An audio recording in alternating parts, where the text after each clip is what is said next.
Hello and welcome back to another video. I'm Delp and today we're gonna have a discussion on how to better utilize the whole grinding method that I showed you in the last video, which is yesterday's video. To do this, it kind of begs the question on which mission is best to run that method on. So in a older video where I use Seeker Wally, the problem with that particular grinding method is that the damage is not really that great. So Seeker Wally's missiles has a sort of like a damage fall that you can feel a lot when you enter places like Saturn from Earth, and it no longer one shot the fighters, and it just feels really hard. And considering how much energy it actually costs, it's no longer that viable. So what I kind of did was I looked for the easiest monster to defeat with the most mass on the earth, and that kind of came down to Zack Lane. But now with the current way of farming that I showed you yesterday, where we use the particle ram, it's a little bit different because that has really good damage and it also has a very low energy cost. In fact, 50 is all you need. So now the question is, how far can it go to continuously one-shot enemies in Railjack missions? So I went through Earth and it kind of one-shot all the fighters. Then I went to Saturn. On Saturn, it's a little bit harder. It seems like the first mission has no problem at all, but then when it gets to a little bit higher, I find that enemies that is higher level than 25 has a chance of surviving the particle ram. If you were to try Spiral Gap, you don't one-shot all the enemies, but still a lot of them will get one-shot. The problem though when coming into Saturn is that you'll see a lot more of those Outriders, which deals a lot of damage with their bombs, and they are somewhat tankier. So you kind of need to be on the lookout or at your post gunning them down instead of relying on the this particle ram. So Earth has that benefit where you don't really see any Outriders, but when it comes to Saturn, it's different. Also, they hit a little bit harder, so you do also need to pay attention and tend to your ship. So the gameplay at the background that you see is really just me trying to find which map allows me to still one-shot enemies with a maxed out particle ram. But now there is a comment that came over that said you can actually use Rhino to buff the damage of your ship's ability, and suddenly that is no longer like the threshold. So I feel like we can go even higher. Throughout this whole video is more of me trying to figure out if Rhino's ability really affects the abilities of the Railjack and share it with you guys, and also to find out how far I can go with Rhino.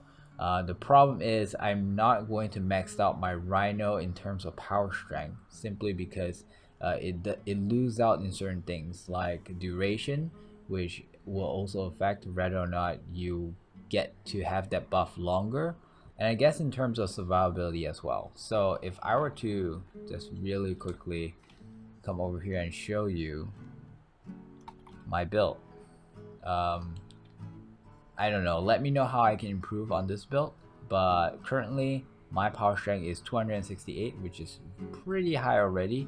It's not maxed out because I don't have the transient fortitude in, which gives an extra 55% ability strength. I have steel charge because I need the capacity in order to put all this thing in. I find that by default Rhino has more shields than health, and technically when you have iron skin on, it's not going to hurt your you don't really need the health, in my opinion. It's not like your armor is gonna help. Wait, your armor does help. Shit. Okay, so I changed it up a little bit because I just realized or remembered that armor does affect your iron skin. So instead I put in steel fiber. So just need to make sure that my iron skin is always on. Otherwise, I'll probably get one shot in higher level missions. Yeah, so this is how it's gonna look like. I have duration, which lasts for about 54 seconds with my roar, and Iron Skin doesn't really have a duration. So I am going to try straight away on, this is my first time trying, by the way, so I don't know if it works, but I'm gonna try straight away going to Veil. We're gonna start off with the lowest of Veil. I think it's this one, NSU grid. So we're gonna try here.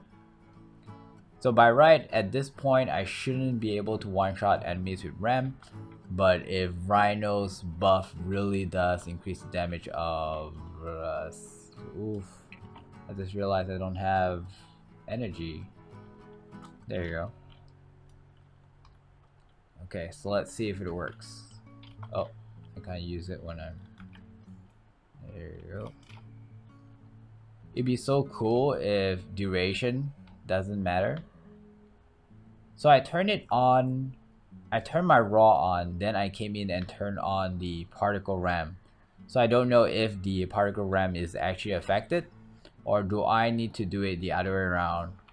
Oh, 3k, it does work. Jesus. Oh, this guy's a little bit tougher, it seems.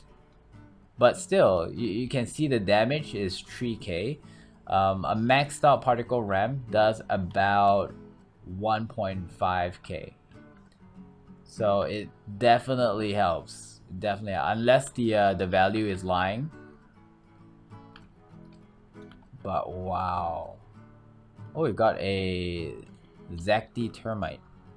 Uh-oh, I'm soloing this. I don't even know if I can finish it alone. Oh, ram slats. I'm actually chasing the ram slats this time. Okay, this is really good.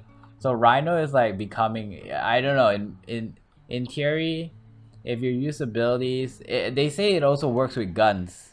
Oh my god, it works with guns.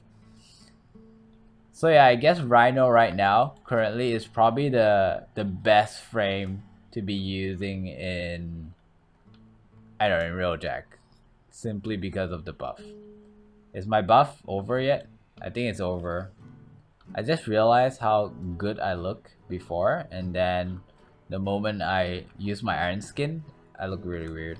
I am going to get the cruise ship. For some weird reason, it seems like my iron skin also disappeared. I think it disappeared when I came down from the slingshot. I'm not too sure. I need to take a look at replay. Anyways, I really don't want to do this alone, so we're gonna abort. So we clear something out. Rhino's ability does work, and actually together with the message that I learned this from also states that you can have things like Nidus to buff up Rhino's roar, so that when Rhino do roar, it does even more buff to make it even better. Now in the past, I made a whole entire video talking about which buff is the best, and I compared with all the frames and all the buff with the different frames. Some actually works on both weapon and ability, and in this case Rhino's one, I can remember clearly that it works on both, but the others I'm not really sure. I kind of have to dig back that old video just to check. Yeah, let me know what you guys think down in the comments. Is Rhino the best candidate now, knowing that this works, knowing that Rhino's buff will buff your guns on your Railjack and also the ability you use on Railjack? I'm actually not going to try and find that point where you can one hit with Rhino's buff, because there's too many factors involving, like how much power strength you use, and do you even want to rock that much power strength, and also factors like if you have an ally, like I said, using Nidus to help you increase the buff ability. But one of the main reasons why I'm not really that interested in finding that sweet spot, that mission, is because we already went into the lowest mission of Veil. If you can't do it in Veil and still have to do it in Saren, I don't see the point of really finding just to increase that a little bit of intrinsic, because in terms of affinity, you're gonna get a little bit more when you defeat higher level enemies. So in that sense, I'm just not up for it. So let me know what you guys think down in the comments.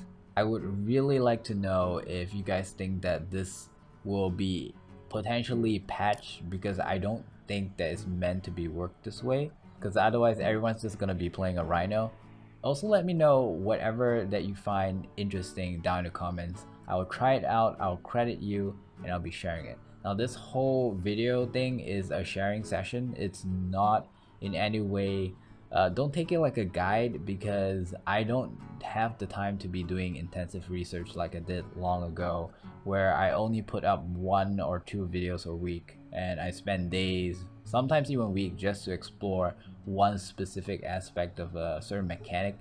So I'm not doing that anymore. I'm doing daily uploads. So I want to point that out. I also want to point out that I may not be doing Warframe all the time. So at some point I will switch between games, and I truly appreciate if you guys would stick around. However, for now, I feel like I have a lot of ideas for Warframe for some reason, and I'll probably stay around for a while. But then again, since I'm doing daily videos, I'll probably burn off all my ideas really quickly. So yeah, I'll see you guys in tomorrow's video. Happy gaming. Bye bye.